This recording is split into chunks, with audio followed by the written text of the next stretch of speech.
What Nick at Night is. You guys all know what Nick at Night is? I'll tell you what Nick at Night is for anybody that doesn't know. When I was about 13 years old, and maybe this is a little old for these kind of shows, but if it is, just don't laugh. And I used to watch these shows on Nickelodeon, like Guts and things like that. You know what I mean? I was a big fanatic of like the slime dropping on people's head and all that. And this was cool. Like I would be so entertained by like Nickelodeon, but then by like 10 o'clock, I would be so ticked off because I was so into all these really cool shows for kids my age, and then all of a sudden at 10 o'clock rolls like Dragnet or something like that. You know what I mean? This just throws me off big time. Now the worst thing is nowadays, that's when I was like 12, 13 years old. I'm 24 years old now. Nowadays, I'm flipping around the channels at home the other night, and I get around to Nick at Night. Guess what they're playing?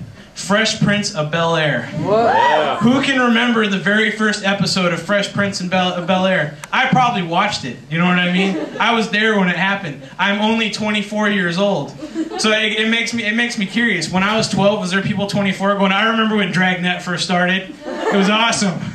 Everybody was really into Dragnet. It's kind of scary, actually. I think it's like, I'm 24 years old, I'm really not that old, you know, according to my books. But then, you know, all my shows are on Nick at Night now. You know, like everybody I know has like 3+ kids. You know, you know what I mean? It's going downhill. So while I'm doing this, I'm gonna look up the next thing that I found was bizarre. Oh yeah, here's a good one. Well, for those of you that know me, which by the way we've established at the beginning of This Is Everybody, I went to Job Corps a while back. Can everybody say Job Corps? Job Corps. That's good. If you couldn't, we'd have problems. Who else here has been to Job Corps? See, joke's on you. I was totally expecting you to say that. No, I went to Job Corps over there in Eastern Washington, out in Yakima. And when I was over there, there you go. When I was over there in Yakima, the first thing I noticed, you know, upon going over there back in like 2002, was I came from Seattle. Like I've always been, you know, a big city kid and everything like that. Going over to Yakima to me is like literally going from Seattle, Washington to Mobile, Alabama. You know what I mean? And who would have thought this was like 136 miles away from Seattle? It's probably like 160 something. I'm more than likely wrong on that one.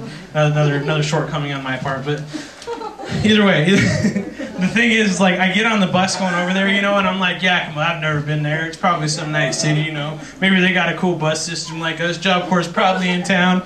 I get on the bus, I go over the pass, right?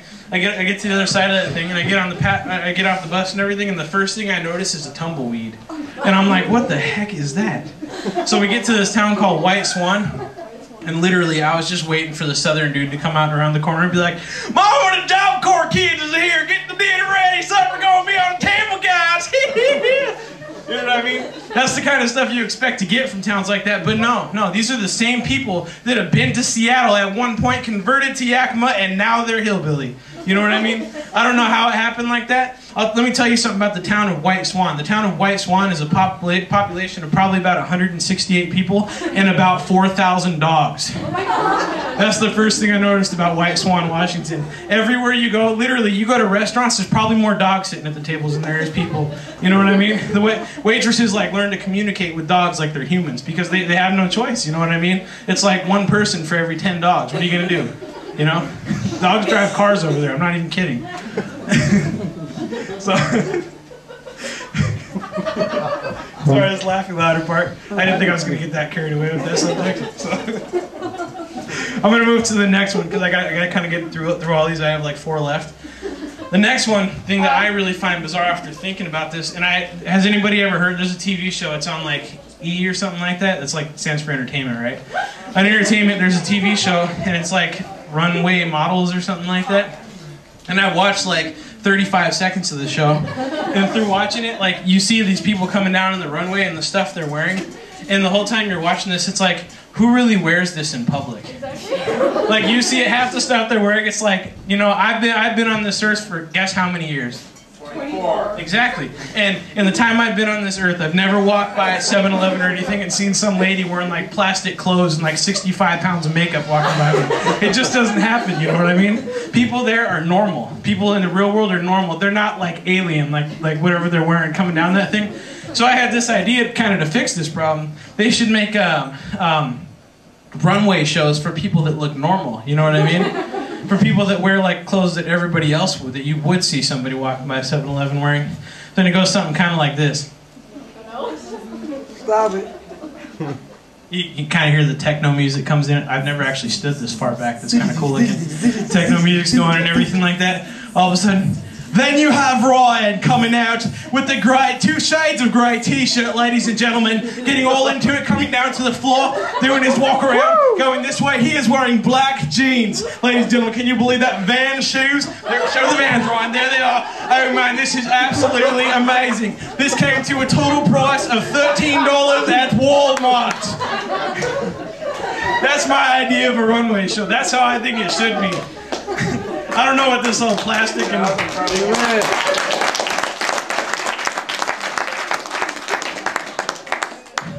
So the next one. Next thing I've noticed is they have... does anybody watch the Discovery Channel? Does anybody watch the History Channel? Come on now! Well, on the Discovery and the History Channel, they have these shows, maybe you've seen them, where they're like, it's those shows that lead you on to make you think you're going to see something incredible, you know what I mean, that nobody's ever seen before. You get on there and flipping around channels, you know, nothing on anywhere else, stop at the Discovery Channel, all of a sudden I hear, today on this show, we're going to see the notorious Sasquatch. And I'm watching this and I'm like, yeah, right, we're not going to see Sasquatch. Nobody's seen Sasquatch. How are we going to do that? We have leads that have never been seen before, and all of a sudden I'm interested. Instantly I'm caught. Nobody ever, this is new information according to them. You know, I'm caught. So, you watch it and the guy's getting into it. He's like, these tracks right here, maybe, possibly belonged to Sasquatch about 75 years ago. We think we're on to a lead right here, just follow us, we're going to go to commercial break, but after that, sorry, I'm sitting there, Discovery Channel has really long commercial breaks, by the way. I'm getting into it, watching it and everything, comes back from commercial, and they're like, all right, we're getting a little closer, we're following the trail, we're going through the woods and everything, we think we saw Sasquatch earlier, but we didn't, you know, it was just a big fur coat that, you know, Lionel was wearing, and everything, you know, they're getting into it, and you think that they're going to get something, you really think that they're onto something, you know what I mean? And a whole hour goes by, and I'm watching the clock, and it's like 9:59. Show's over at 10, and I'm starting to get a little bit skeptical. And at the very end of it, the guy's like, oh, we think we got him right here on the other side of the bushes. He goes over there, he goes, oh, no, it's not him. Once again, a mistake. Well, today the Sasquatch has eluded us.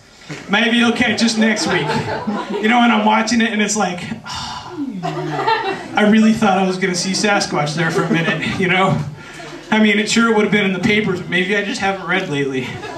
And I'm over here, you know, and the funny thing is, it's like, I've fallen for it like 10 times. That's the worst thing. Like every time, and after 10 times, you'd think I'd be onto it, you know? Like it goes to the show and they're like, we're going to see the Loch Ness Monster. And I'm like, no, you're not. I've seen this 9 other times. You're not going to see him. But we have new leads. Every single time. Alright, so I'm going to try and bring this here to a close pretty soon. The last one, which I think personally is probably the most bizarre one out there. This is all-time weird, in my opinion. You know, seriously, this is weird. I can't even get a grasp of it. Clearly, yeah, that's right.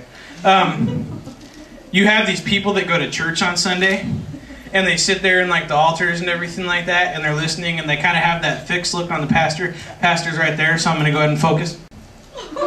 You know what I mean? They have that fixed look on the pastor. You see that in a lot of churches. Everybody does it. Like, you think that they're just bringing in everything that's being told and everything like that. They're just, you know, they got to be an on-fire Christian. But then 12 o'clock rolls around, or in our case, probably 1:18, right? 1:18 rolls around, and they close the service up and they leave church, and suddenly everything that they have ever accomplished as a Christian stayed at the door. You know what I mean? They leave, they go home, suddenly they're just the average worldly person. To me, that's the weirdest thing I can ever imagine. To me, that's more bizarre than the Discovery Channel. To me, that's more bizarre than, you know, Yakima, definitely. To me, that's more bizarre than the fashion show and everything. The fact that people, in some cases, are only Christians when they're at church. I think the bottom line, and the only serious thing I'm probably going to say in the entire evening tonight, is being a Christian is a 24/7 commitment, not 2 services a week. All right, thank you very much.